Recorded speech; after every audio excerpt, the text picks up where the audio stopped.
Yo, yo, yo. What's good? What it is, what it do? We are back. We are back. And I am KO Kenny.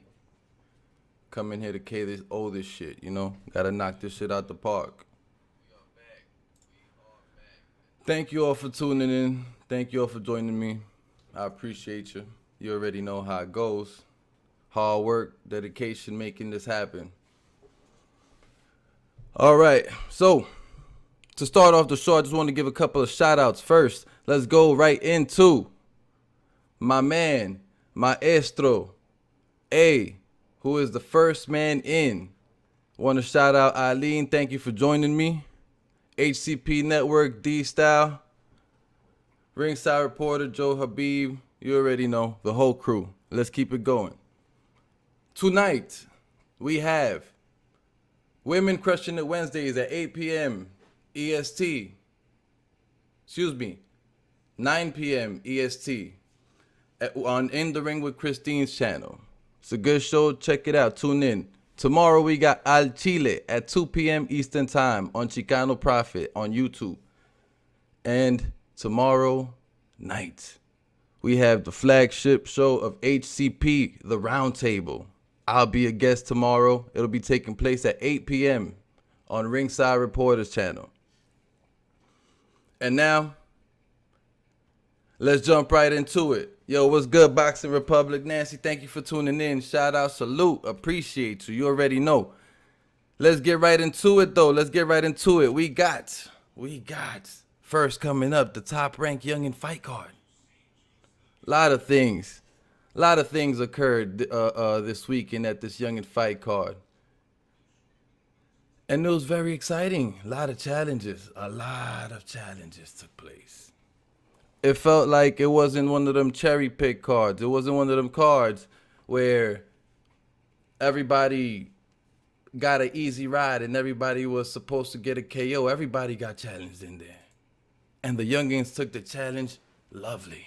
But let's start. Let's go right into it. First, we got El Terrible Bauza versus Luis. I think his name is Jose Luis. Let me just verify. I don't like it and shit. Tony Lewis versus Tony Lewis. Yo, this was a hell of a fight. This was a dog fight. Tony Lewis came out to fight. It wasn't no cherry pick. And John Bauza came with the work. He also showed that he was out there to fight. He showed that this was no game. Boxing is not a game. Boxing is for real. Boxing is to be taken serious. And he went out there and he took it serious. After he got caught with a couple of hard shots by Tony, he came back and he started letting the power shots go. And he let that happen for like 4 rounds. But apparently, Tony was not getting affected by those punches. He was eating them punches and he kept on coming forward. But he started coming on too late in the fight. This was a great action-packed fight by two young individuals. Tony Lewis still has a hell of a future ahead of him. Bauza, he's the guy. He's the guy. I like him. I think he's only going to improve and get better. He shows he has what it takes. He has great footwork. He got a little tired towards the end, but you know what? He's a young man. He's growing. And this was a great learning experience for him. It showed him you can't just go in there throwing power shots and expecting to knock everybody out. So, yeah, man, big props to Bauza on getting this win. El Terrible. I met him a few times, by the way. Real cool dude. Next time I see him, I'm going to get an interview with him for sure.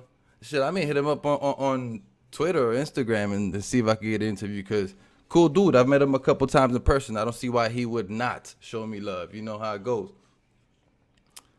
But moving on, right? Moving on. That was a great fight. El Terrible Bauza versus Tony Lewis. And it was an amazing fight, but too bad it didn't end in the way that Maestro thought it should have ended. Maestro, my guy, he felt Tony Lewis was doing the better, more aggressive work to the body and landing them punches. And he was doing great work. I just felt like he started a little too late. And by the time that he started putting on and coming on, Bauza already had it in the bag. And Bauza, a couple of the rounds in the later half of the fight were kind of like swing type of rounds. So, and Maestro saw it ringside. So, I saw it on TV ringside, different perspectives, different point of view.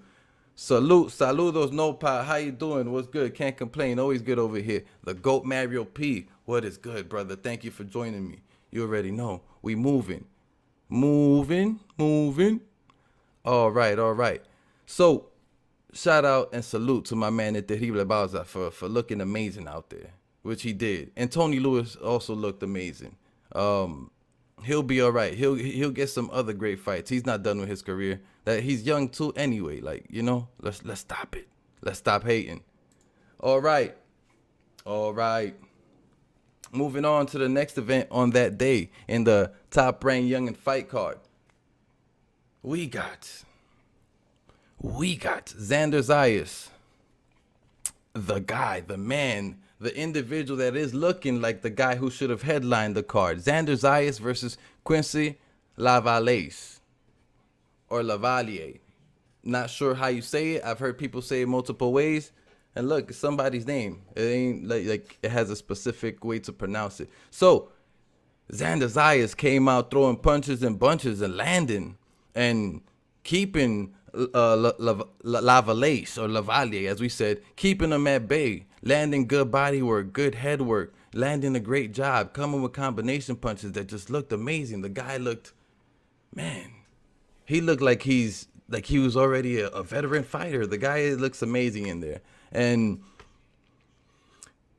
Lavallais tried later on in the fight. The first half of the fight, Lavallais was just getting it laid into him. He was getting beat. He was catching them hands. But, you know, as the fight went on, Lavallais tried to, you know, start putting together the body work. He started to put in some combination work. But it was too late. And every time that Zayas got hit to the body or hit anywhere, he would come back with a couple of punches of his own. And he would land a few punches that would back up Lavallais. So it is what it is, man. Xander Zayas looked amazing. He didn't get the knockout. He wanted the knockout, as I heard. Everybody wanted him to get the knockout. But you know what? It doesn't matter. He didn't get the knockout, but he looked amazing. He looked amazing. Fantastic. The kid showed so much growth. It shows us, you know what I mean? Knockouts aren't everything. Look at Berlanga, which is the next fight we're getting into, and everybody expects the knockouts from him, and how that's turned out from him, and the perspectives and the point of views and opinions that he's getting from everybody now. You know, I'm pretty sure it's a, you know, big downer on the dude and his mentality. You know, it is, but Xander Zayas, great combinations, high volume of punches, great defense, great head body work. Great. Impressive. He did what he had to. Came out of that fight looking like he wasn't in a fight. Alrighty then, though. Alrighty then. Snoop C, what's good? How's it going, brother? Says, yo, do you think Xander Zayas is just as marketable as Ryan Garcia? Not yet, but I think he will be there.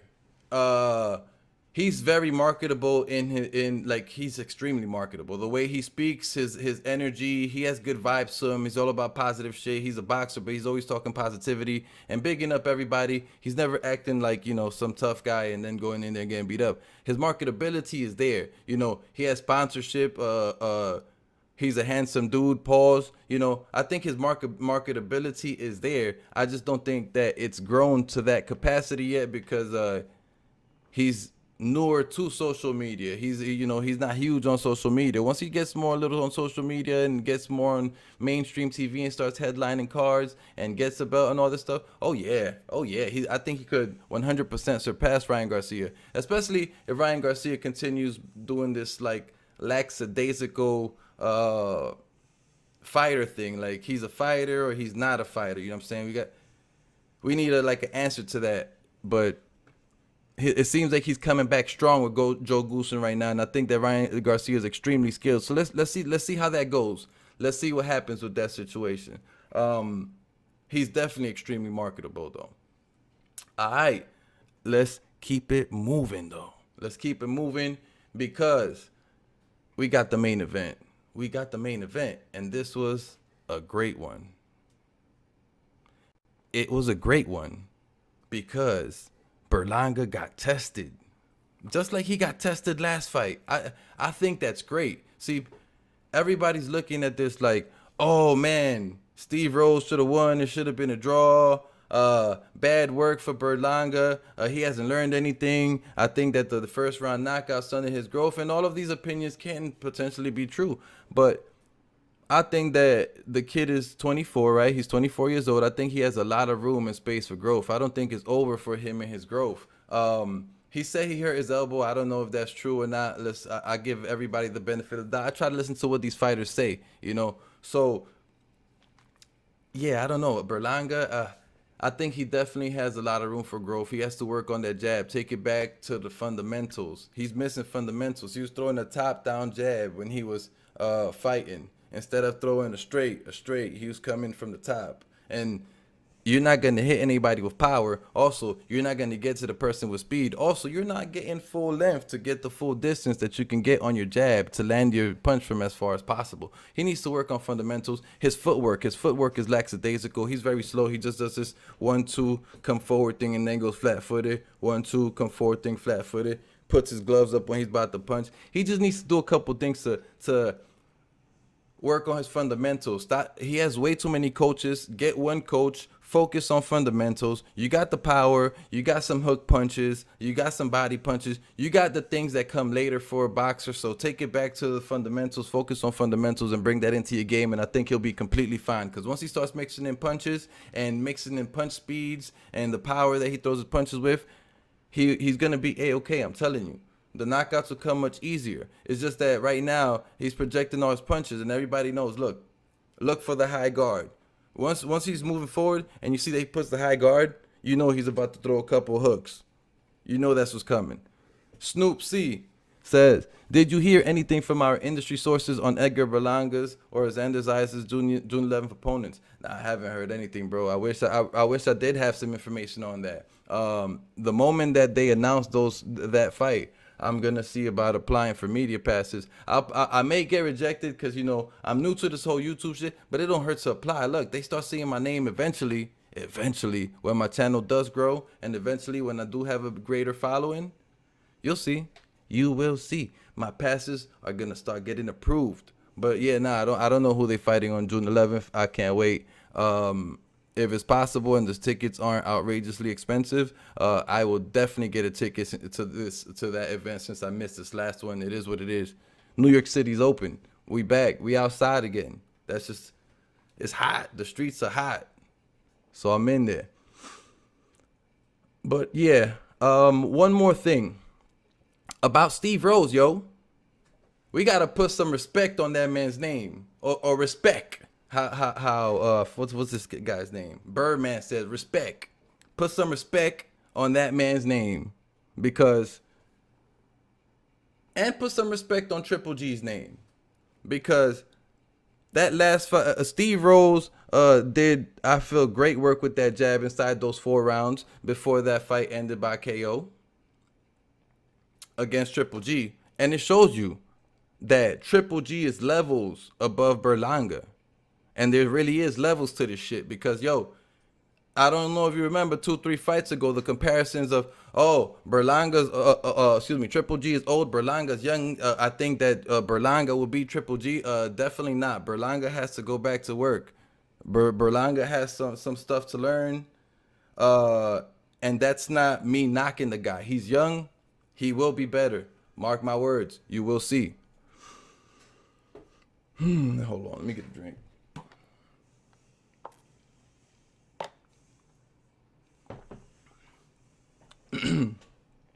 I feel that this fight showed that age is nothing but a number, because look at Triple G and how Triple G looked against Steve Rose, and look how Berlanga looked against Steve Rose. You know, if you ask me, there's 100% levels to this shit. Berlanga's gonna be alright though. What's good, Team Batman Boxing? How we doing? Snoop C says, bro, you gotta tell them. You're a Manhattan resident. They can't deny a local guy media credentials. I hope so, man. Look, it don't really work that way. I hope so. I met Bob Arum last time. Don't mean he know me. He looked at my face like twice during this whole entire interview. But yeah, no, it is what it is. I hope that I could get some tickets. You know, we'll see what happens. And now, moving on to the other fight card. The only fight that I'm going to speak about in the other fight card is Blaire Cobbs and Alex Rocha. And, you know, first off, I got to give my guy, Blaire Cobbs, one of these. One more. I gotta give him one of those because he was out here talking about woo, calling out Terrence Crawford, Errol Spence, calling out everybody and their fucking mother, and not making it happen. One more time. One more time because look at the guy's hair, bro. Just look at his hair. Every punch that landed, that hair was flying everywhere, making everything seem that much more dramatic. If he wouldn't have gotten knocked out, he was losing by points. And not only because of the hair, because Alexis Rocha was badly beating him. Cobb's had, 1, 2, 3, arguably, if even that, Poor Blaire Cobbs. He's a very good athlete. I don't know if he's a great boxer.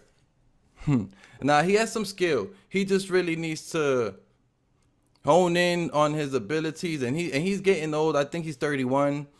Spence called him out on that funny-ass tweet with that 33-year-old prospect shit. That shit was comedy. But, yo, look. Cobbs, he can also take it back to a little more fundamentals. Not as much moving. I was speaking with Beeb and Maestro on Monday. Mano a Mano happens at 6 p.m. Eastern Time every Monday. Mano a Mano live on Maestro A's boxing channel, or his channel, Maestro A. So, yeah, look. Blaire Cobbs needs to stop moving so damn much and wasting so much energy. Blaire Cobbs needs to move a little less and do more of these meaningful movements to dodge punches. Instead of stepping back and sliding or I don't know, moving 10 feet back, dodging 10 feet back, which I'm exaggerating. He takes a very wide step back or out of the range to side front. Wherever he goes, he takes he does a whole fucking head body turn.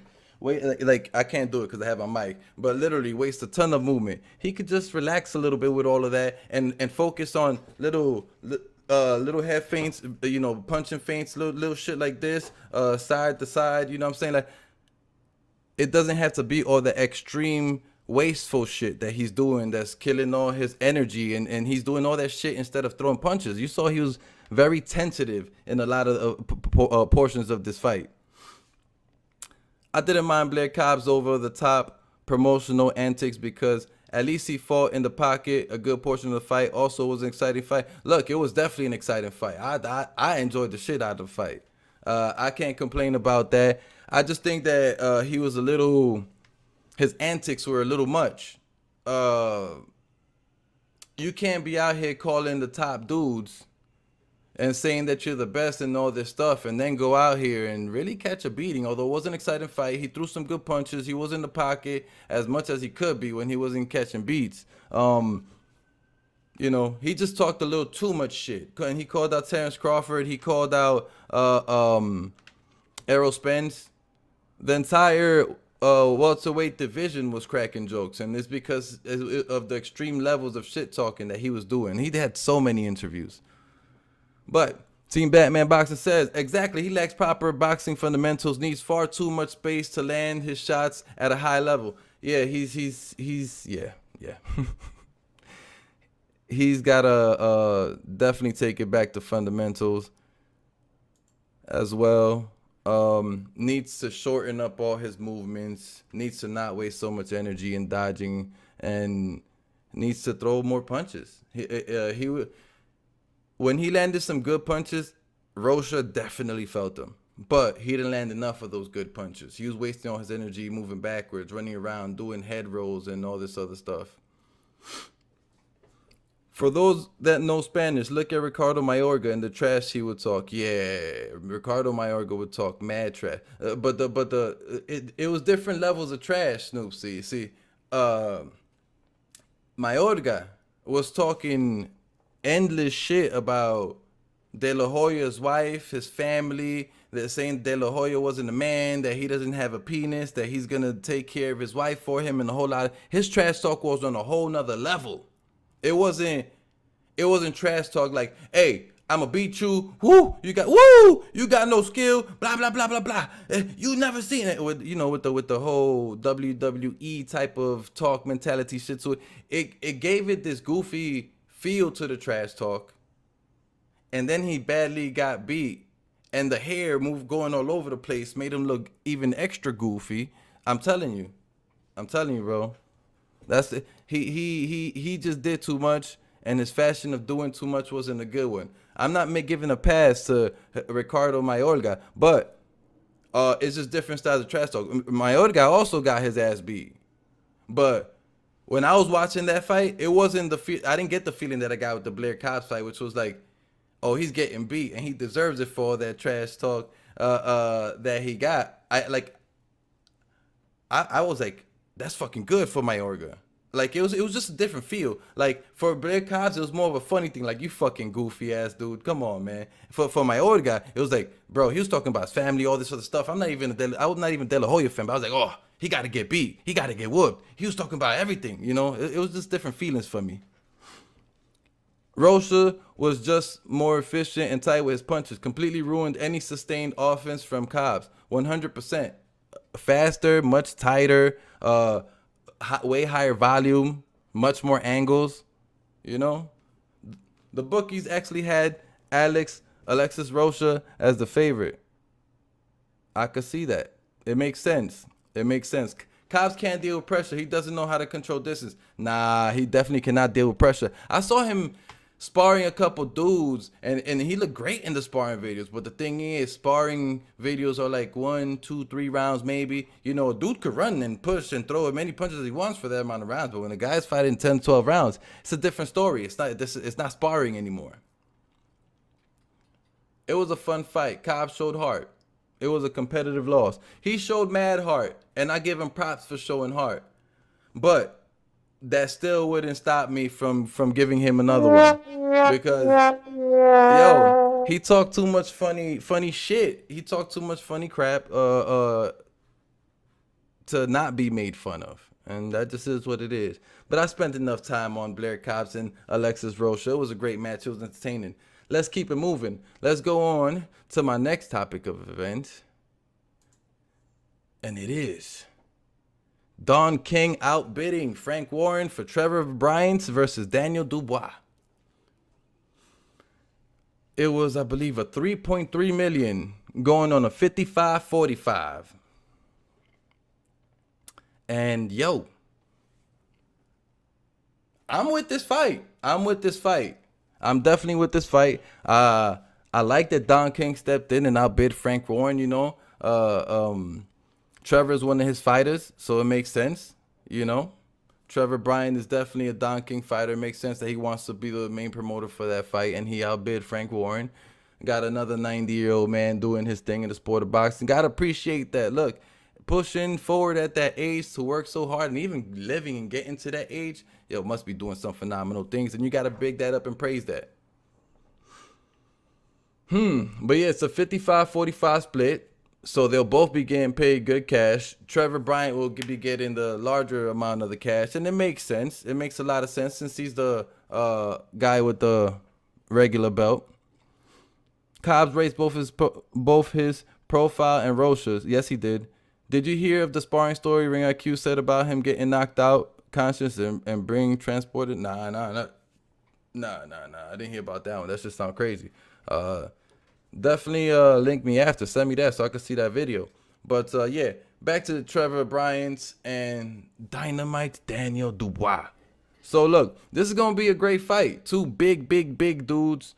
Trevor Bryant always comes in out of shape. Daniel Dubois, I've never seen that man out of shape. Trevor Bryant has a good jab.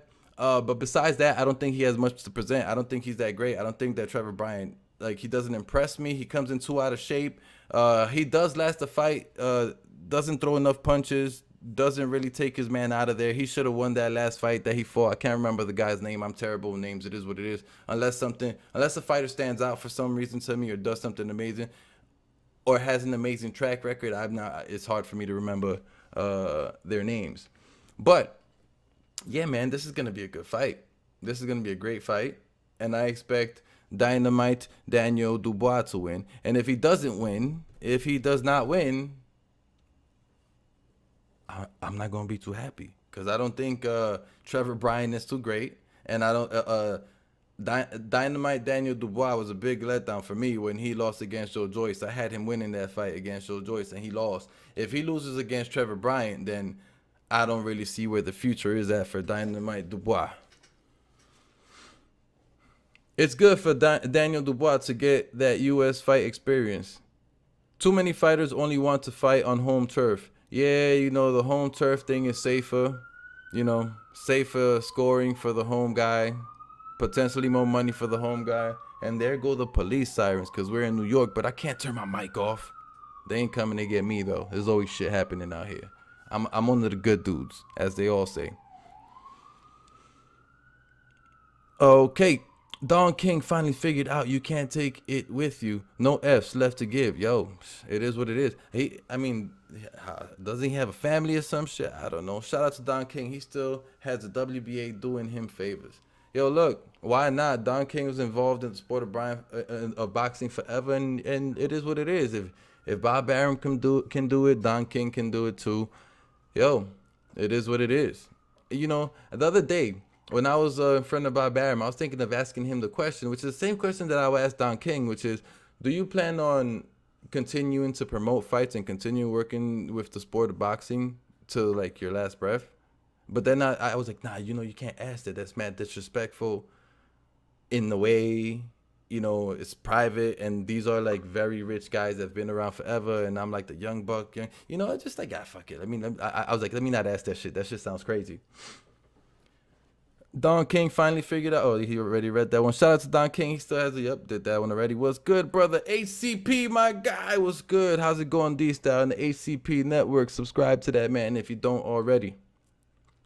But yeah, this should be a great fight. I expect Daniel Dubois to win. I'll watch some tape probably the weekend before and give a better of a breakdown as to why. But for now, we're just going to leave it at that. This fight is set to happen for WBA regular. And then what that means is that whoever wins this fight should be getting an opportunity at a actual title shot after the whole situation with the title belt and Usyk and Joshua and that whole debacle gets figured out. Which we will be getting into shortly.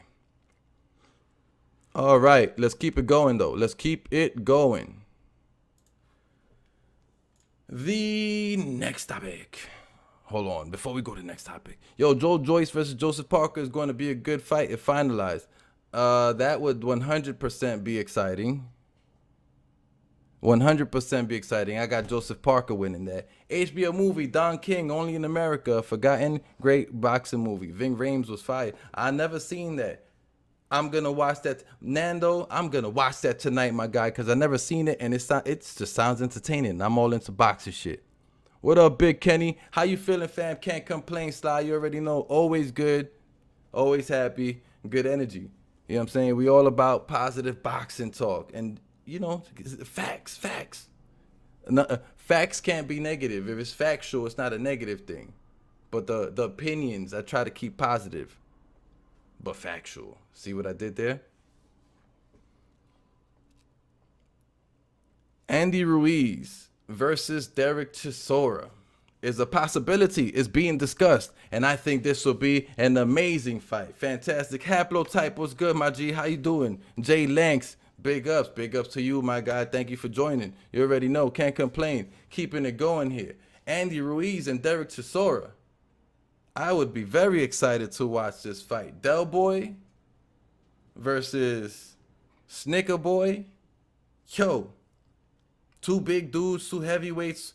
163, the other one's like 6'1", so it's not that crazy of a difference in height. Yo, a lot of speed for Ruiz. A lot of power for Chisora. A lot of experience for Chisora. I remember that last fight with Joseph Parker where he kept on pulling himself to the corner every time he was hurt, putting the gloves up, and Joseph Parker would go in there and try to take him out. And eventually Joseph Parker caught on. Yo, let me not go chase this guy into the corner, because every time that he would go chase him into the corner, Chisora would start hitting him body shots and head shots. Not a large amount of them, but powerful enough to push Joseph Parker back. Like, yo, let me stop. Chill. There's some high quality versions on YouTube, or you buy the DVD on eBay. Nah, Nando, I'm gonna catch that on YouTube. But yeah, Jay Langs, this will be an amazing fight here, yo. Sean Hicks, thank you for joining. Was good. Respect to you as well, my guy. But yeah, Andy Ruiz and Dereck Chisora, this will be amazing right here. I would love to see this fight. Fast hands versus a lot of power.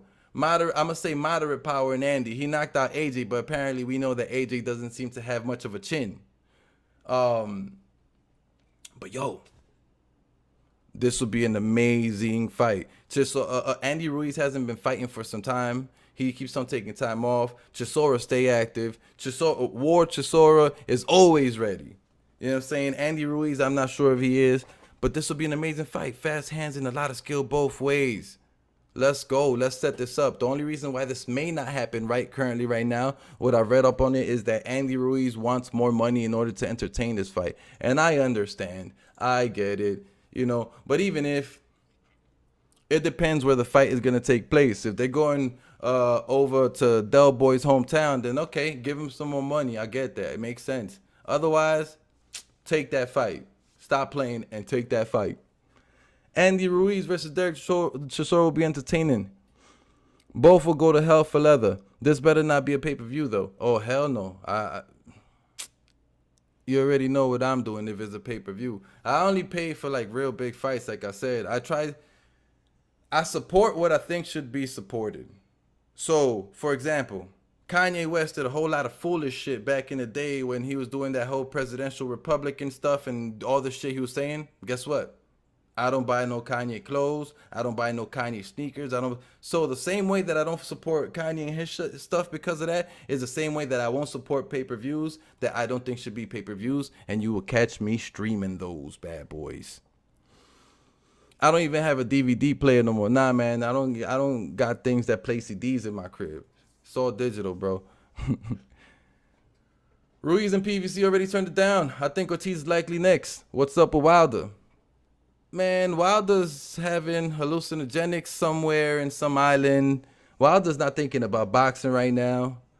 Ortiz, I hear he may fight AJ. I'll talk about that in a little bit. Andrew Ruiz wants to get a bag for sure. Ain't no bag gonna be like the bag he got with AJ. But that kind of tells me something, that mentality, because it tells me, like, are you really into this sport anymore? Are you really into boxing anymore? Or, like, are you in this for the money at this point? Shoe Shine Boxing was good. Thank you for tuning in. Salute to the Shoe Shine Boxing. They go on every Monday nights. I think it's 11 p.m. Eastern time. I think I got that correct. Wilder's good for the sport. I hope he comes back. Look, I hope Wilder comes back too. I really hope he comes back. He's definitely good for the sport. He still has a lot of fights he can make and a lot of money he can make. It's not over. Like, you lost to top opposition in Tyson Fury. Stop playing. Stop fucking playing. Come back. All right, moving on to my next topic, because the news on Chisora and Andy is limited. All we know is that Andy wants more money, which I said tells me that he may not really be fully in the sport of boxing to fight, to be great. He may just be in at this point for some dollars, for some more finances, to be able to afford some sneakers. But I hope that's not the case, because look, I tell you, the man is skilled. Heavyweight Mexican champion. Let's give the man some props. And let's hope that he is in it to fight and he's not in this shit for the money, because at that point, everything goes south. Up next, this is a funny, exciting one for me, if you ask me. Ooh! Jake Paul offers Kanye West and Pete Davidson $60 million, $30 million to each, plus the pay-per-view upside to settle their differences in the ring, either at 160 or 165 pounds. Yo, you see that little smirk right there, man? You see that little, this side. You see that little smirk on this man's face? Yeah. That's the smirk he probably had when he offered these guys that deal. But reason I'm speaking about this is not full boxing, but this shit is fucking entertaining, if you ask me. Like if Jake Paul could pull getting this fight together, making some shit like this happening, which I 1000% doubt is gonna happen. But if he can, yo, this man's promoter should never come off. He should never touch the boxing gloves again and stay promoting forever. Because if he can make that fight happen, that'll be a legendary fight. That'll 100% sell. It'll probably be shit. It'll probably sell more than a Canelo event because it is some type of social media thing that not only boxing fans would be into, the entire world will be into shit. People who watch Keeping Up with the Kardashians will be into this shit. You know what I'm saying? This will be epic. Epic, huge. Do you see Jake Paul possibly doing PR work for the Terence Crawford versus Errol Spence undisputed fight? Well, I don't know if that fight's going to happen. I hope the fight happens. I hope it's the next step for Errol Spence, and that will make sense if that's the route that he's taking. But if Errol Spence does not fight Terence Crawford next, then that fight's not happening. Will Jake Paul be taking promotional part in it? I don't know. It depends. It depends, because what dudes continue complaining about is money and money and money and A side and B side and money and A side and B side and your side of the street, my side of the street, big fish, yeah, a whole bunch of fucking bullshit. One thing that I've noticed that Jake Paul does, Jake Paul is all about making shit happen at all costs. So he'll spend extra finances if he has to spend or whatever to make certain things happen. If Jake Paul came in this bitch and gave Terence Crawford the extra money that PBC is refusing to give, or Terence or excuse me, Errol Spence doesn't want to sign to give him the big money. So if Jake Paul can put the remainder of whatever money it is that Terence Crawford wants, then he could get some type of promotional rights, get his name in the game, and make that fight happen. But look, do I think that's gonna happen? Probably not.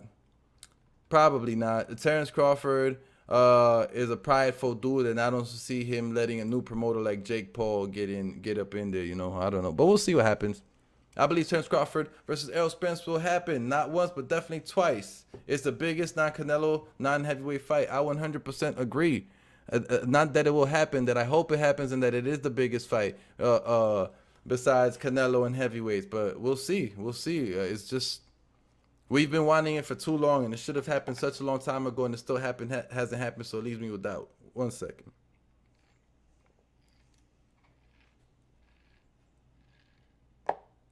All right. Okay. All right. Okay. I don't dance. I don't play. All right, let's go to the next topic. Here we go. Here we go.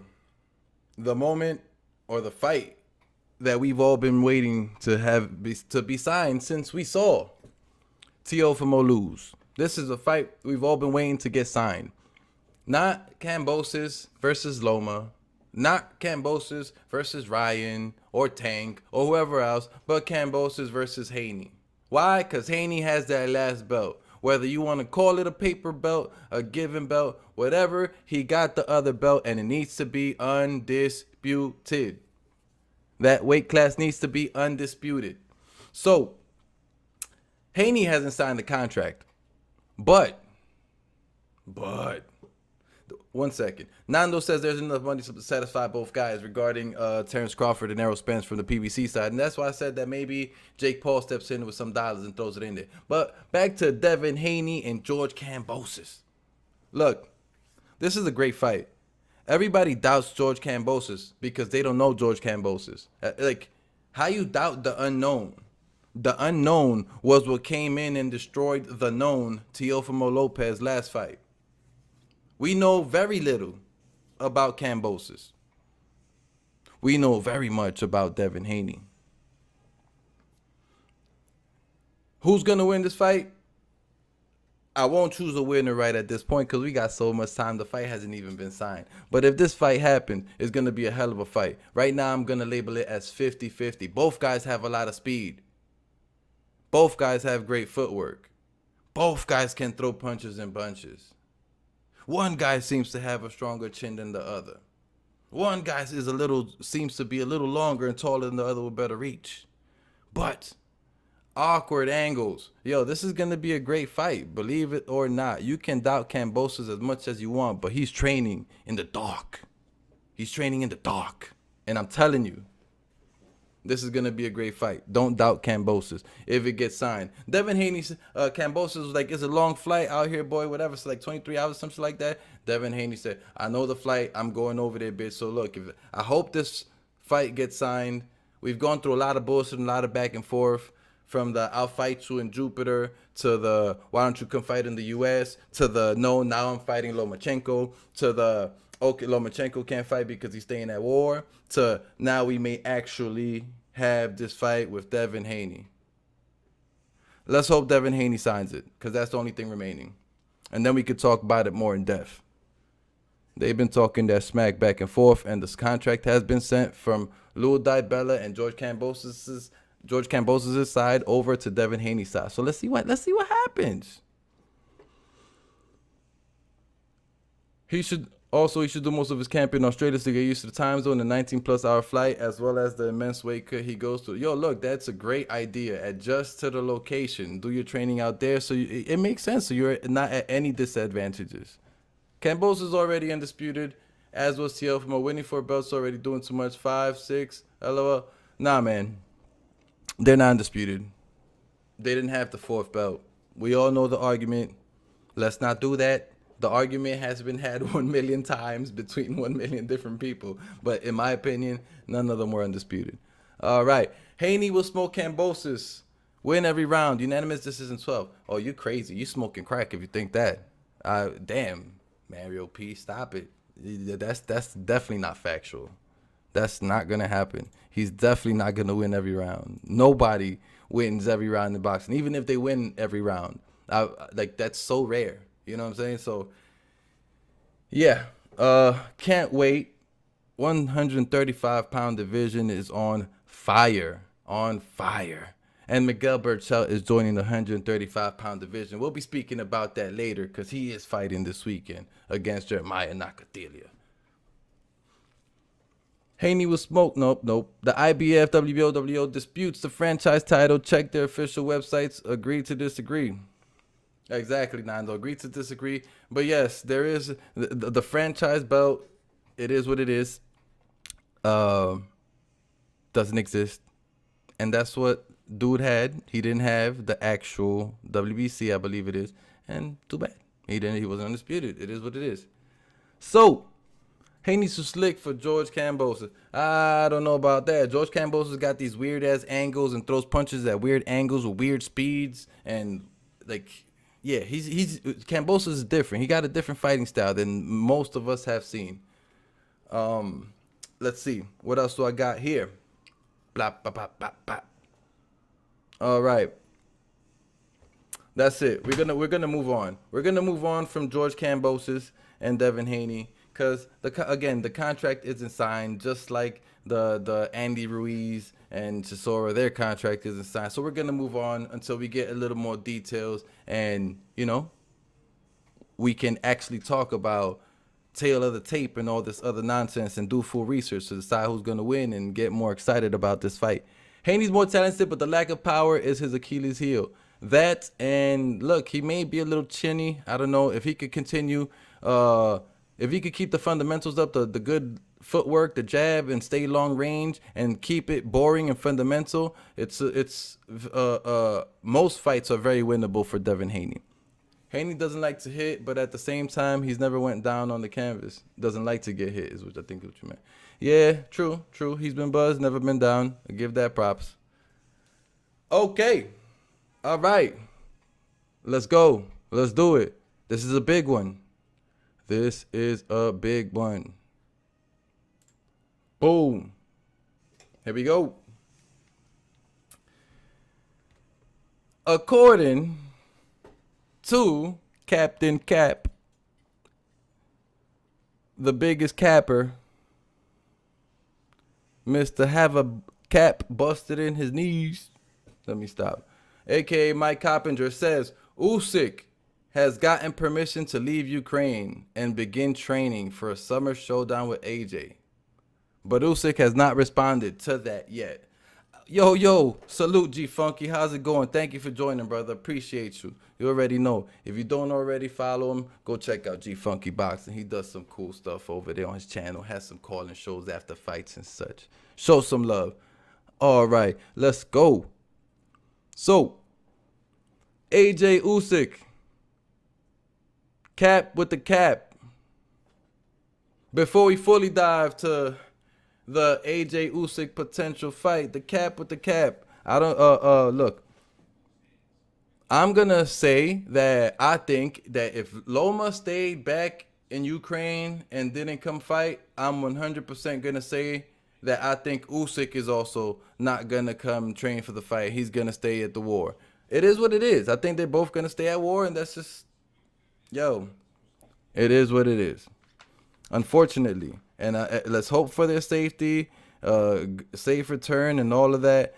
Out of whether he's gotten the access to be able to do so, I don't think he is going to do so. I think he's just gonna stay in his country, protect his family, and protect his country, as he says. If them not leaving the war and coming to fight, this is a question, right? Does it make them look bad in any way?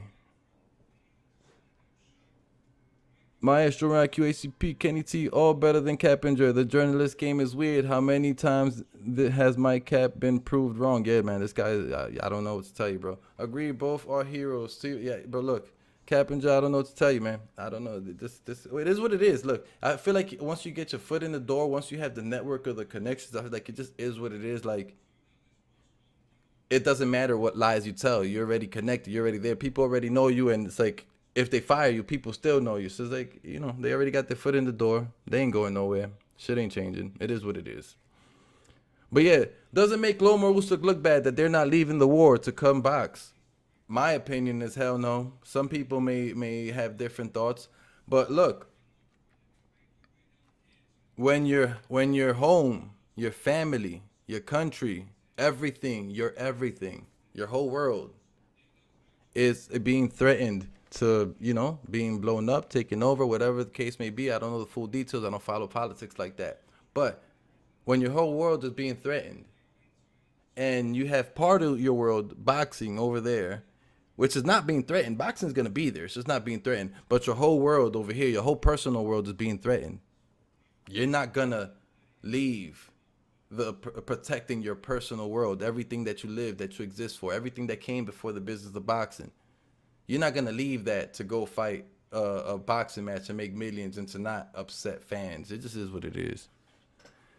Praise to both Usyk and Loma for, Loma for saying that he's going to stay. Usyk hasn't responded, but I think he's going to say that he's going to stay. So, praise to both of them for being over there at war to begin with, because a lot of us over here in the U.S. would not take up guns and go to war and shit. I know damn sure I'm not.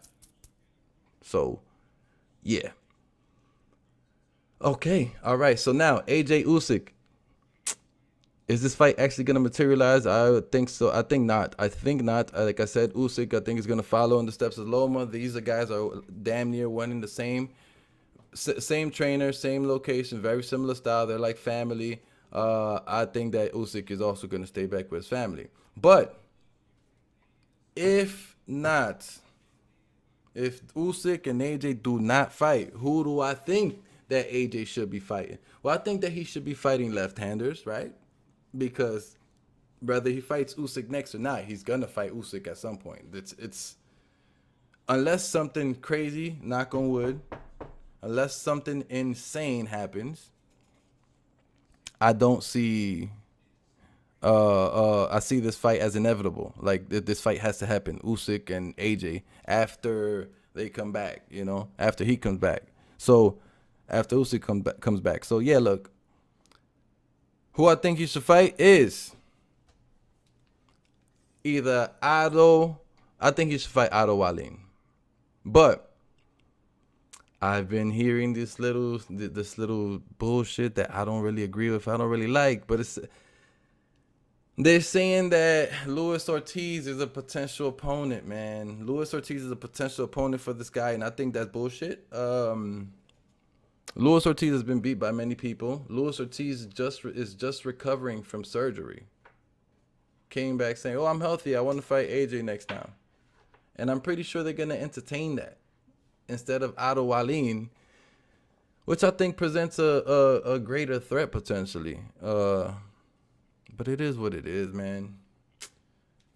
It is what it is. They're gonna put old man Lewis in there against AJ. Is my feeling. I don't want to see that, but I think they're gonna get him like a cherry picked, look good, make him feel good fight against an older dude, and then I think he'll have potentially 2 more fights before the Usyk thing.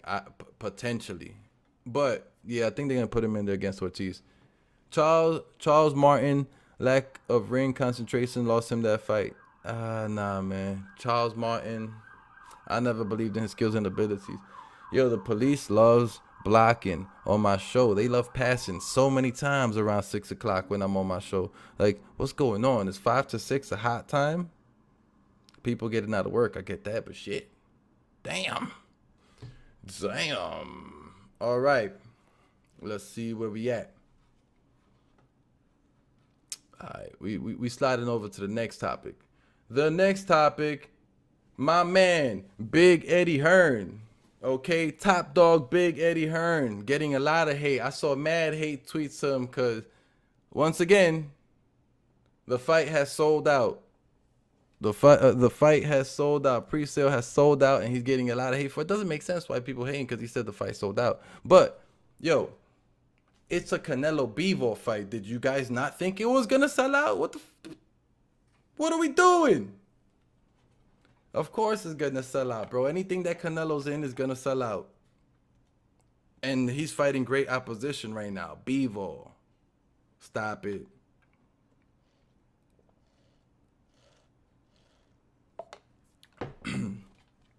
Gotta stay hydrated. So, Bivol's out here sounding like Ivan Drago, if you ask me. You guys remember Ivan Drago from the Rocky movie? I will break you. I will break you. He had a message sent over to Canelo, obviously to the media. He's like, you could look good in the press conferences, and obviously these weren't his words because his English is not as clear, but this was the message. You can win the press conference battle and you can win the media battle, but that's not going to get you the win in the ring.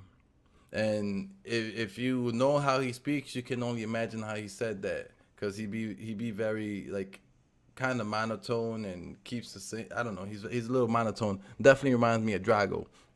But yo, it's gonna be an amazing fight. It's gonna be an amazing fight, and I cannot wait. And neither can the world. Canelo is gonna put work in there. Bivol's gonna stay fundamental. I don't want to give a full breakdown just yet because, man, the weekend before that fight comes, I will give some amazing analysis on who I think is going to win, why I think they're going to win, their advantages, disadvantages, etc. But for now, we're just going to leave it at that. That ticket sales open today, and just today, the ticket sales, the pre-sales have sold out. And Eddie Hearn is getting hate and flagged because they sold out, which doesn't really add up to me, but whatever. I'm not one of these haters. A mí no me importa. Let the next man make money. He got to make bread too. Okay. Okie dokie. Here we go to the next situation. Next situation. Caleb Plant and David Benavidez still smack talking. Still not getting shit signed. War word started, right? Caleb Plant was asked about fighting Benavidez, and he said some shit along the lines of "fat boy can't fuck with me," something like that. And then Benavidez came back and said some shit like, "This fat boy will knock you the fuck out," something along those lines. Don't quote me. But the beef started. So a contract was sent from Benavidez Sr. over to Caleb Plant. And Caleb Plant has not signed the contract. Or then conversation was had with Benavidez, and he says, look, that he's right now focused only on Lemieux, and that he's not focused on Plant, that he's focused on Lemieux. That all he needs from Plant is a verbal agreement saying that after the Lemieux fight, they're going to sign the contract so they could fight sometime in September. Plant has not signed that contract. Instead, I heard that Plant is looking to potentially fight Anthony the Dog Dirrell, which to me is Oof, that's a big joke. That's a yo. Benavidez beat Dereck. Why would you fight Dereck? Fight the guy that beat Dereck. Like, doesn't that make sense? Which actually does make me start thinking that what Benavidez is saying about Caleb Plant is true. That Caleb Plant is scared. Both Caleb Plant and David Benavidez are on PBC. Both are managed by Luis de Cubas. What's the holdup? You damn right. What is the holdup? There shouldn't be no damn holdup. David Benavidez said that too. Said that they're managed by the same guy in the PVC and that this fight is easy to make happen, but that Caleb he continues saying that Caleb Plant is scared. And I'm starting to believe it. I'm 100% starting to believe it. And if you're gonna press the action to talk shit, just sign the damn contract, bro. Sign the damn contract. If you sign it did take him a long time to sign the Canelo contract. I was about to say, if you sign the contract against Canelo, why not sign the contract against Benavidez? But it took him forever to sign that Canelo contract, so I don't know. I don't know. But I want this fight to happen. It has to happen. They've been talking shit back and forth too much. And then whoever wins this fight can fight Charlo. And then whoever wins that fight can potentially fight Canelo or some shit. You know what I'm saying? Like, bro, let's do a Canelo sweepstake. Let's do a fucking fight Canelo tournament. Because that's apparently all these guys in that weight class want. They want to fight Canelo for the big money. Or get easy fights, which is what Caleb Plant is looking to do. He's talking the shit against Charlo. That fight didn't happen. He's talking the shit against Benavidez. That fight seems to not be happening. Now I hear that he's talking about signing contracts to fight Anthony the Dog Dirrell. And I don't like that. Anthony Dog Dirrell is beat by Benavidez. So go fight Benavidez. That's my opinion. That's my thought. That's how I feel. Okay. Oh, one more thing. Team Benavidez says that the WBC would have made this an interim title bout, and so that he has no idea on what it is. What are Caleb Plant's reasons for not accepting it? Because he said the money's there. WBC would have made it an interim title bout. All they need to do right now is verbally agree, so that after he finishes his fight with Lemieux, pending on a win, he fights Caleb Plant next. Whatever. I think that's a puto move. That's a puto move, man. Okay. Here we go. Boom. Next up, we got you with Tyson Fury and his smack talk about what he's gonna do against Dillian Whyte. He says he's gonna come in heavier than he's ever come in before. Says wants to be the heaviest man who ever boxed. I don't see that being the case because the heaviest man who ever boxed was somewhere around 230 pounds. I forgot something around there, but 330 pounds. But he says he wants to come in heavier than he's ever come in. That he wants to be the heaviest man to ever box. In his last fight against Deontay Wilder, he came in at 277 pounds, which for his height isn't necessarily a bad thing, depending on where it is that he's putting these pounds. Are these going to be muscle pounds or are these going to be fat stack pounds? We don't know. But 277 in the last fight against Wilder, and if he's going to come in heavier, I'm assuming he's talking like 290, 285. Don't go too high, don't go too crazy. This does bring up some other thoughts in me, though. The other thoughts being, is Tyson Fury still doing well mentally? Or is he starting to lose it again? I say that, and I ask that question specifically because last time that he started going through mental health issues, he gained a ton of weight. Was saying insane shit to the media. He spoke about retirement a whole lot before the whole mental health issues last time. And he kept on gaining weight, saying negative shit, saying that he was retiring all the way up until he actually retired for the first time. Then he did the whole fat camp with Ben Davidson, lost mad weight, and then fired his ass.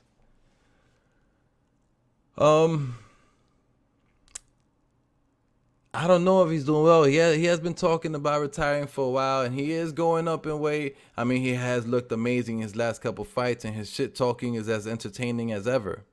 But I don't know. I hope he's doing well, because regardless of all the shit that he talks about retiring, I don't think us as fans are ready to retire, for him to retire. But if he feels that he needs to retire for health purposes, then he has to do what he has to do for himself. And, you know, it is what it is. I just want to see him fight. I want to see him fight Anthony Joshua. And I want to see him fight a couple of other top dogs in the division before he actually goes. He said he'll never fight Joseph Parker, so that won't happen. But I'd like to see him fight a couple of the other top dogs in the division before he does decide to retire, if that's what he's going to do. And I'm pretty sure that the rest of you feel the same exact way.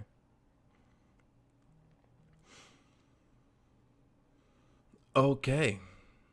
All right. This next one's a very fun topic. This next one is very, very fun. But yes, the fight is still on. Training seems to be going well for both of them. And I can't wait for that fight to happen. And the prediction will happen once that fight is coming closer. More detailed prediction, because I already said I think Tyson Fury is definitely going to put Dillian White out of his misery. All right. Enough about that one. This one is funny. I like this next one. Here we go. Yo, look, by the way, I've been doing lots of work on improving my show and the quality and everything. I got some new equipment. You know, I'll be doing, it's like to, you know, add some audio and sounds and shit to the show. But I was only able to upload one sound because I got to do a bunch of things to make the sound possible. But here we go. I got one of these because it's my only sound. If I had another sound, then I'd do another sound. But I have one of these for Jamel Charlo. Because for all that shit that he be talking, he was getting kind of punked and dogged by Mike Tyson, man. He can't... all that shit he be talking when he's on the mic in the ring, and he's out here sounding like a nice, humble, shy guy on the Mike Tyson podcast. Bruh, I'd be ready to dog it out with Mike Tyson if it was me. But yeah, man. Mike Tyson was asking him a bunch of questions about his career, who he is, and who he wants to fight, and who he should fight. And Mike Tyson kept on mentioning the Mexican Monster, which is what he was calling David Benavidez. You know, yo, if I was David Benavidez, I would change my nickname from El Bandera Roja to the Mexican Monster. Just because Mike Tyson said it. You already know. That shit sound dope.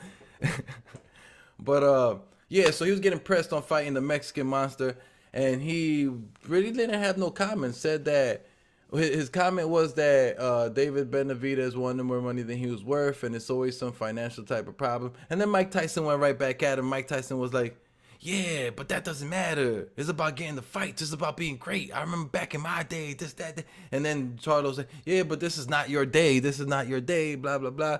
And was kind of what I perceived as making excuses, you know, because he didn't call anybody out in the entire show, and Mike Tyson was pressing him. Mike Tyson asked him to call somebody out at least 7-8 times, and he just kept on fronting. And at the end of the show, it seemed like he was finally gonna call somebody out, and he said something along the lines of, I'd like to fight.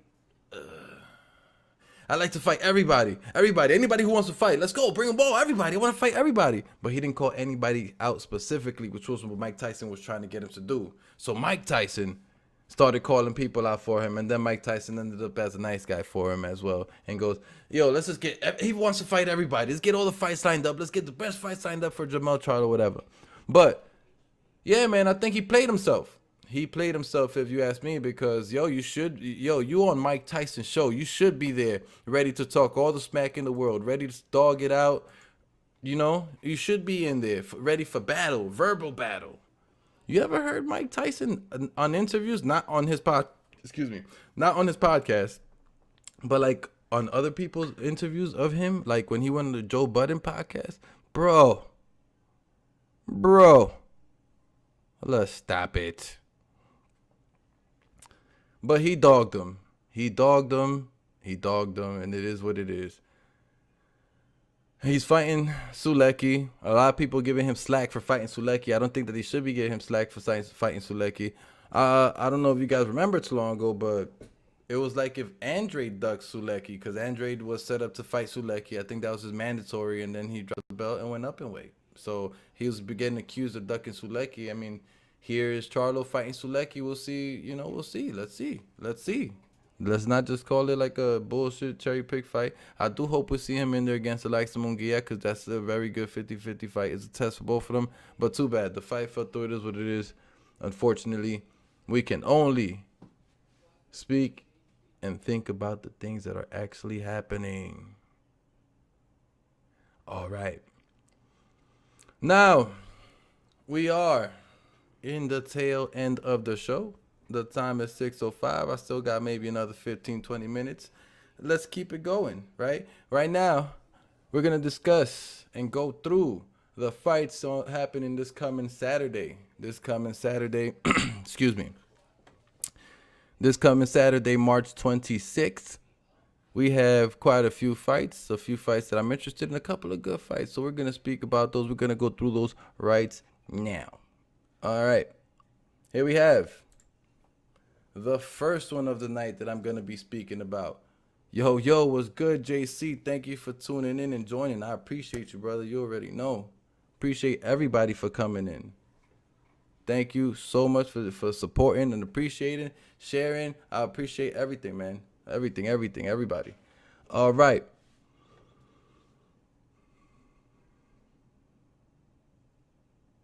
Snoop says Andre beat Willie Nelson, who stopped the guy at 154. Jermell lost to. Also, Andre beat Sulecki. I don't remember Andre beating Sulecki. But I'll take your word for it. Let's continue forward. Here we have one of the first interesting events taking place this weekend.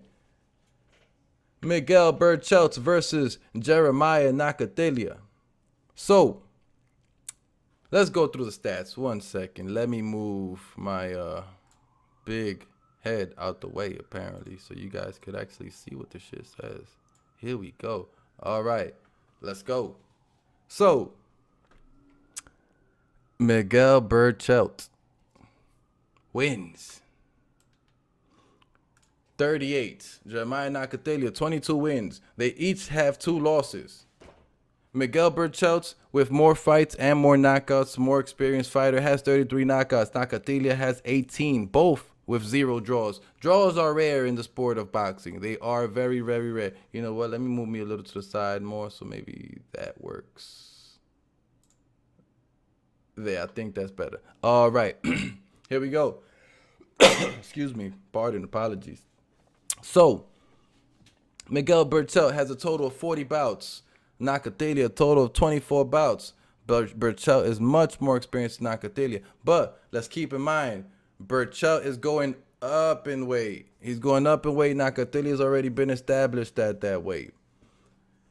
The KO percentage for Bertel is 83% and 75% for Nakathila, who is also known to be a power puncher. But if you remember in his fight against Shakur Stevenson, he couldn't let go, was barely landing anything. But Shakur Stevenson has some phenomenal defense.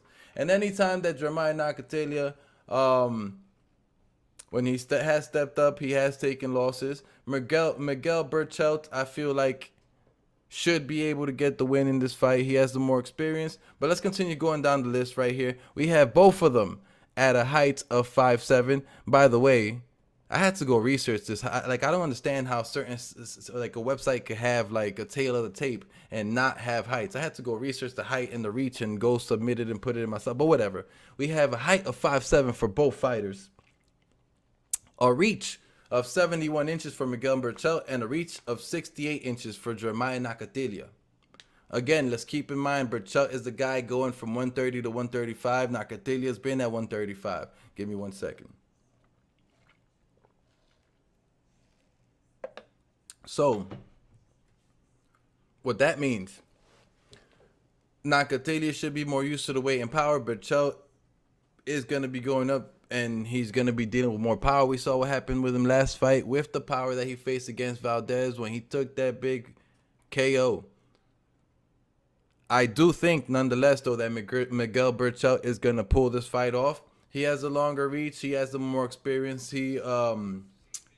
When he has fought higher level opposition than Jeremiah Nakatelia, and when he has performed better than Jeremiah Nakatelia. And the couple of losses that he has are more meaningful losses than the Jeremiah Nakatelia losses. I have Miguel Bertel winning this fight. And I don't know, probably a 12-rounder. Look, I'm going to say maybe a 12-rounder. I don't know. That's a tough. Let's go with a 12-rounder. I don't know if a knockout is going to happen. Bertel got a lot of power. Nakatelia got a lot of power. But I don't know if I see either one of them going down by a knockout. Let's see what happens, though. I think you could bet, if you take in my opinion, you could bet on Bertel winning. How, what fashion, I can't tell you that. But this is definitely going to be one of the exciting fights this weekend. Here we have, coming up next, the most exciting fights of this weekend. The most. Okay. 1 second.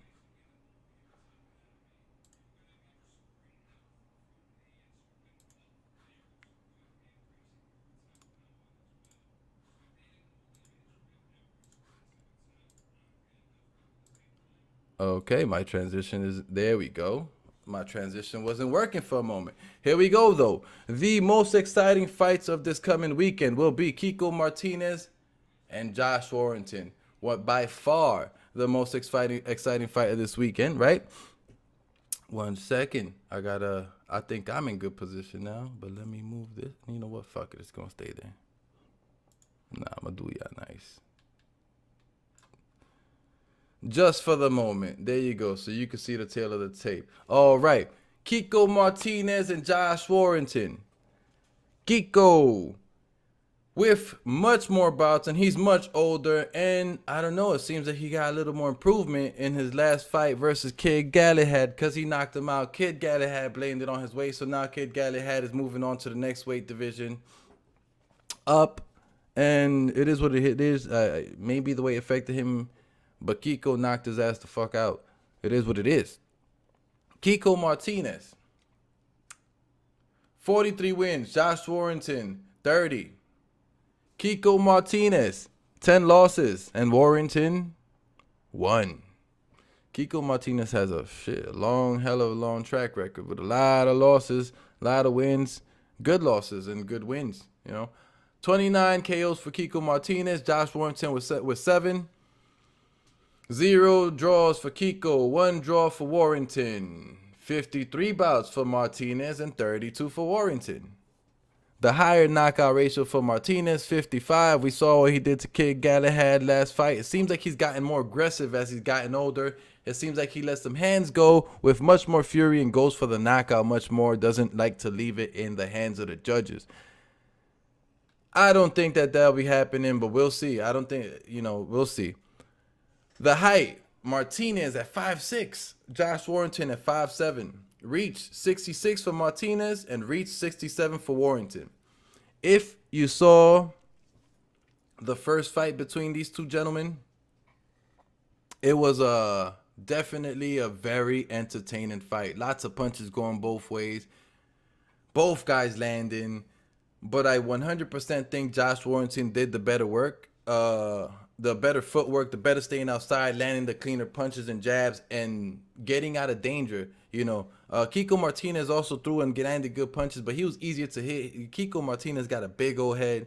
He was easier to hit. The target was easier, and he has shorter arms, so he has to get in much closer. And he also does throw more compact, shorter, powerful punches than Warrington does. Warrington, he throws power here and there, but he's more of a boxer dude, as you can see by his stats. He's more of a boxer dude, and I do think that this is going to be a 12-round win for Josh Warrington. If you guys did see the first fight, and remember, it was a war. It was a war. But, and one of the judges actually called the fight a draw.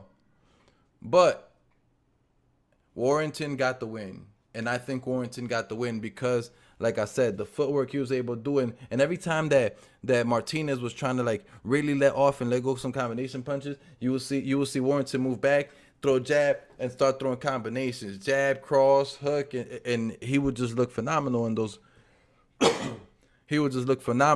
moments. So look, I got Josh Warrington winning this fight, 12-round decision. Although Kiko Martinez looked amazing his last fight, he looked more aggressive, he looked way more powerful, and like he's trying to go in there and knock dudes the fuck out. So we'll see what happens. I think that this fight is going to end in a 12-round decision for Warrington. Unless Kiko could show us some of that power that he had against Galahad. Kiko gets him again. I don't know, man. Yo no sé. And Kiko lost the first time, so just saying. He did. All right. Let's keep it moving. Let's keep it moving to the next event of the night. I think for a lot of other people, this is probably the most exciting fight of this weekend. Not for myself, but here we go. Here we go. Boom. All right. We got Terrell Gausha versus Tim Tszyu. Terrell Gausha, being the more experienced guy, has 22 wins and 2 losses to Tim Tszyu's 20 wins and 0 losses. 10 KOs for Gausha, 15 KOs for Tim Tszyu, 0 draws each, 24 bouts for Gausha, 20 bouts for Tim Tszyu. 42% KO ratio for Gausha, 75 KO ratio for Tszyu. 5'10 height Gausha, 5'8 Tszyu. 71 reach Gausha, 72 reach Tszyu, and they're both orthodox. This is a great fight. This is definitely a great fight. If you watched my last session, I labeled this a C fight, specifically because it is a B fight, but I do want to see Tszyu fighting for a title, so I was disappointed about that. But it is definitely a B level fight. Tim Tszyu should be able to pull this one out. Terrell Gausha, he seems like a B-level fighter to me. Every time that he stepped up in opposition, he's taken a loss. But he has fought great opposition. He's not A-level fighter. Like, he loses to A-level fighters. And I think that Tim Tszyu is a potentially an A-level fighter. We just have to see a little more of him and see him proven and tested and let him get a little more experience. But I do think Tim Tszyu is an A-level fighter. And I do think Gausha is going to lose this fight. He's going to lose this fight to the shorter man. In what fashion? I don't know. Maybe. Yo, look. Maybe KO. Maybe KO. We never know. He's never been KO'd before. Terrell Gausha, that is. But you know, one thing that we know about Tszyu, he likes to go for the KO. And he likes to KO dudes. So let's see what happens. I think it could be a potential for the first time Terrell Gausha gets knocked out. I got Tszyu winning this fight. 100% Tszyu winning this fight. In what fashion? I don't know. Potentially knockout, could be 12. I don't know what fashion, but I do got Tszyu winning this fight. And this is a special fight that I'm speaking about. That's not one of the most exciting fights of this weekend, but it's a fight that I'm excited for this weekend.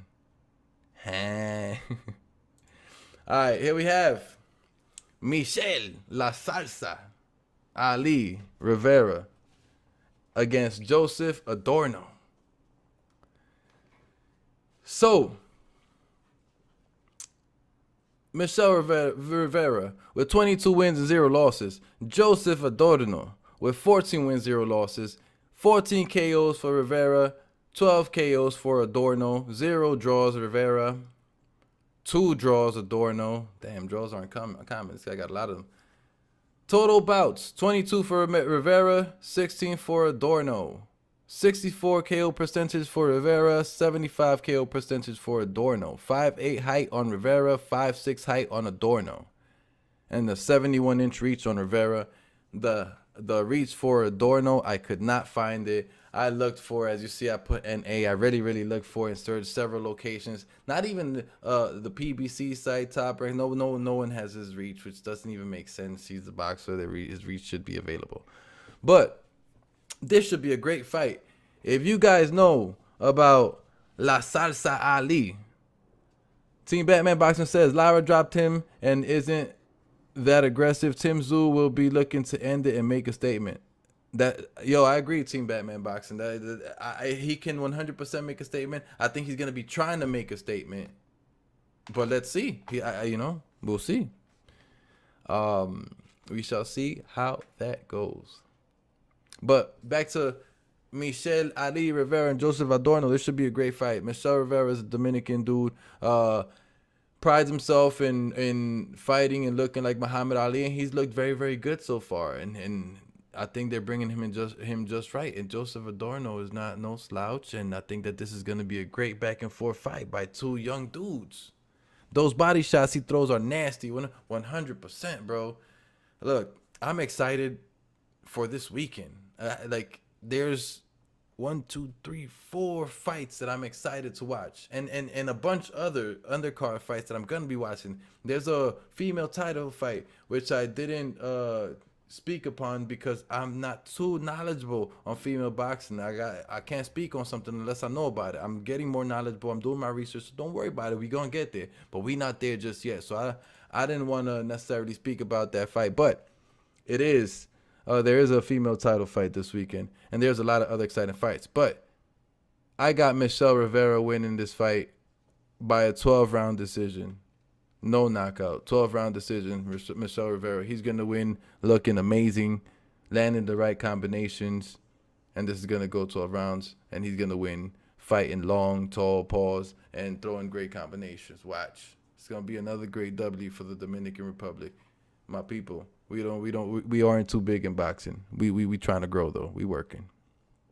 And last topic of the day coming to you, a funny one that I am going to enjoy, and so are you. The fight may not be the fight could either be super entertaining or the fight could be doo-doo. And I don't even have a tailored tape for this one. I got another image for this one. Bang. Your boy, coming out of retirement, Marcos Chino Maidana, to fight a YouTuber. Fighting, what's his name? I don't even remember the guy's name. Let me pull out my notes. Yao Cabrera, I think. But this YouTuber is not a boxer. This YouTuber don't know what he's getting himself into. This YouTuber, if Maidana can treat this guy obviously he won't have the gas tank for it, but if Maidana can treat this guy the way that he treated Mayweather, roughed him up. If Maidana can do that, this guy's in for a fucking world of pain. I feel sorry for him. Look at the face in his hands. This guy's gonna come out looking like an old banana, bro. Completely black and blue from head to toe. If Maidana loses to this dude, his promotional company is gonna go to shit. He's gonna lose a lot of fame, popularity, a whole lot. I feel bad, but I don't see Maidana losing to this dude. This dude is not a boxer, and he's hopping in with a ferocious boxer. A dude who throws shitloads of combinations and power punches, hurts people. Well, at least when he was in the ring. You saw what he did to Adrian Broner. You could credit Maidana for pretty much ending Adrian Broner's career. Maestro says Maidana has been eating a lot and living the good life. Welcome to the good life. No, let me stop. But yo, He has. He's pretty chunky, but yo, he's also been training. He's been eating and training. You know what happens when you eat and train, Maestro? You get the muscle. Let me stop. But he's definitely been living the good life, but he's gonna be alright, man. This is a young YouTube dude, but he's not a boxer. If Chino lands one of those old Chino punches where, you know, lean the body on him, put the head all on him, and throw one of those over the top punches, he lands one of those punches on this guy. This guy is going night-night. Maybe. We'll see. I don't know. I don't know nothing about this Yair Cabrera guy, but I do think that it's inevitable that Maidana is going to win this fight. I thought Maidana should have got at least a draw with Mayweather. Just rewatched the fight. I have never rewatched the fight, but I remember when I saw the fight live, I definitely had Mayweather win the fight. It was close though, but I had Mayweather win the fight. But yeah, maybe that deserves a rewatch. Suggest to Al Chile. But yo, I've been here for an hour and 30 minutes now. Maidana's gonna kick this guy's ass, and I gotta go and get some food. So you know, it's a pleasure. It's great having you guys. Thank you all for tuning in, sticking with me through the show, joining me in the conversations in the chat. It's always great to talk to you guys. It's always great streaming, man. It's been a great experience with you guys. Thank you for keeping me going. Thank you for all the motivation. And I'll continue working to continue improving my show and the content and everything that I bring forward to you guys. You guys all enjoy the rest of your Wednesday and the rest of your week. Have a great weekend. Enjoy all the fights. And we'll keep it chatting on Twitter. If you guys don't already follow or subscribe, hit me up on Twitter and Instagram at @TheRealKOKenny. For some reason, KO Kenny was taken by some dude with 0 followers. That really upset me, so I had to put The Real KO Kenny. And yo, let's show HCP love, Maestro A, everybody. Thank you all for tuning in. Mad love, yo. The Dawn, Haplotype, Maestro A, JC, Team Batman, Boxing, Snoop C, everybody. Thank you all, man. Thank you all. You all have a great evening. Take care. Peace.